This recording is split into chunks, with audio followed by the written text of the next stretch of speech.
नमस्कार दोस्तों, आप देख रहे हैं डाक गली यूट्यूब चैनल। आज की कहानी में आगे बढ़ने से पहले खौफनाक और डरावनी कहानियां सुनने के लिए चैनल को अभी सब्सक्राइब करें। मेरा नाम रौनक पटेल है। ये बात गुजरात के सूरत में आए डुमस बीच की है, जहां अभी शाम के 7 बज रहे हैं। मैं अपने कुछ दोस्तों के साथ वहां घूमने गया हुआ था। शाम के वक्त वहाँ का मौसम बहुत ही ज़्यादा सुहाना हो रखा था। ठंडी ठंडी हवा मेरे बदन को छूकर गुजरती तो मेरे दिल को अलग ही शांति मिलती थी। मैं और मेरे साथ आए सभी लोग इस मौसम का मज़ा ले रहे थे। मैं चलते हुए साइड में गया और अपने दोस्तों से दूर अकेला बैठ गया और मैं समुद्र की लहरों को निहारे जा रहा था, जैसे वो लहरें मुझसे बातें कर रही हो। ये सब मेरे दिल को बहुत ही ज़्यादा शांति पहुंचा रहा था। तभी एक जोरदार ठंडी हवा का झोंका मुझसे आके टकराया। वो झोंका इतनी तेजी से मेरी तरफ आया कि मानो वो मेरे शरीर के आर पार चला गया हो। मैं जानता था कि मैं एक समुद्र के किनारे बैठा हूँ और यहाँ पर यह सब एक आम बात है। इस बात पर मैंने ज़्यादा ध्यान भी नहीं दिया।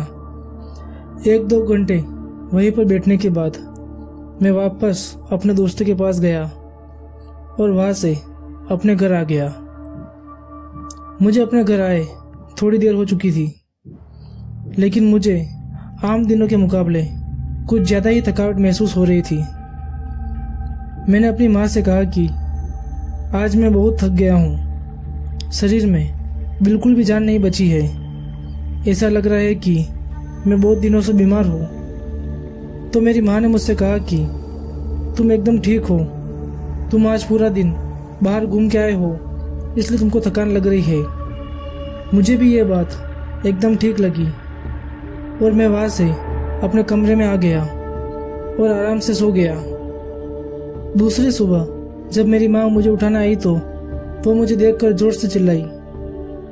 माँ की चीख सुनते ही मैं एक झटके से उठ गया और मैंने अपनी आंखें खोली और मैंने माँ से चिल्लाने की वजह पूछी। तभी मुझे महसूस हुआ कि मैं आधा रेत में घुसा हुआ हूँ। मेरे पूरे कमरे में रेत ही रेत फैली हुई थी। रेत को देखकर साफ पता चल रहा था कि वो समुद्र के किनारे की रेत है। मुझे समझ नहीं आ रहा था कि आखिर इतनी सारी रेत कमरे में कैसे आई और कहां से आई। मेरी माँ ने मुझे रेत से बाहर खींचकर निकाला और मुझे दूसरे रूम में ले गई। मैं और मेरी माँ हम दोनों काफ़ी डरे हुए थे। तभी मैंने अपनी माँ से पीने के लिए पानी मांगा। जैसे ही मैंने पानी का एक घूंट पिया, मैंने तुरंत उसे थूक दिया। वो पानी बहुत ही ज़्यादा खारा था, जैसे उसमें बहुत सारा नमक डाल दिया हो। मैंने माँ से पूछा तो माँ ने कहा कि ये घर का नॉर्मल पानी है, इसमें नमक कहाँ से आएगा। माँ ने जब वो पानी पिया तो वो पानी सच में नॉर्मल ही था, उसमें कोई भी नमक नहीं था। लेकिन वो पानी मुझे क्यों नमक वाला लग रहा था, मेरे कुछ भी समझ में नहीं आ रहा था। मैं उठा और नहाने के लिए चला गया। जब मैंने नहाने के लिए अपने कपड़े उतारे तो मैंने देखा कि मेरे पूरे शरीर पर नाखूनों के निशान थे, जिनमें से खून भी टपक रहा था। मैं तुरंत बाहर गया और वहाँ से सीधे हॉस्पिटल गया। डॉक्टर ने कहा कि ये किसी जानवर के नाखूनों के निशान है, लेकिन ये सब निशान मेरे शरीर पर कहाँ से और कैसे आए होंगे। मेरा दिमाग घूम रहा था। घर आकर मैं बहुत ही कमजोर महसूस कर रहा था। मैंने माँ को खाना लगाने के लिए कहा और खाने के लिए बैठ गया। मैंने खाना शुरू ही किया था, तभी मुझे खाना भी बहुत ही ज़्यादा नमकीन लग रहा था। मैंने चुपचाप थोड़ा खाना खाया और उठकर अपने कमरे में चला गया। मेरी माँ को मेरी बहुत फिक्र हो रही थी, तो वो भी मेरे पास रात को सोने आ गई थी। आधी रात को मेरी माँ की आँख खुली और मेरी माँ को महसूस हुआ कि पूरे कमरे में एक अजीब सी बदबू फैली हुई थी। वो बदबू ऐसी थी कि जैसे कुछ सड़ रहा हो। मेरी माँ ने मेरी तरफ देखा तो पता चला कि मेरे शरीर में से काला धुआं निकल रहा था और मेरा शरीर धीरे धीरे सड़ रहा था। मेरी माँ मुझे तुरंत हॉस्पिटल लेके गई, लेकिन वहाँ के डॉक्टर भी मेरी कोई भी बीमारी पकड़ नहीं सके। तो मेरी माँ पूरी तरह से हार मान चुकी थी। मेरी माँ मुझे घर लेकर आ गई। मेरी माँ निराश होकर घर में बैठ गई थी। तभी हमारे घर की घंटी बजी। माँ ने दरवाज़ा खोला तो बाहर हमारी काम वाली बाई खड़ी थी। वो बाई पिछले 1 महीने से छुट्टी पर थी और 1 महीने बाद आज वापस आई थी।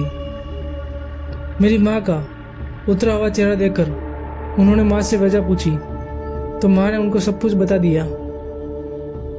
काम वाली बाई को सब बात समझ आ गई थी। उन्होंने माँ से कहा कि फिक्र की कोई भी बात नहीं है, मुझे पता है रौनक बाबा के साथ क्या हुआ है और वो कैसे ठीक हो गई। मेरी माँ की आंखों में चमक आ गई थी।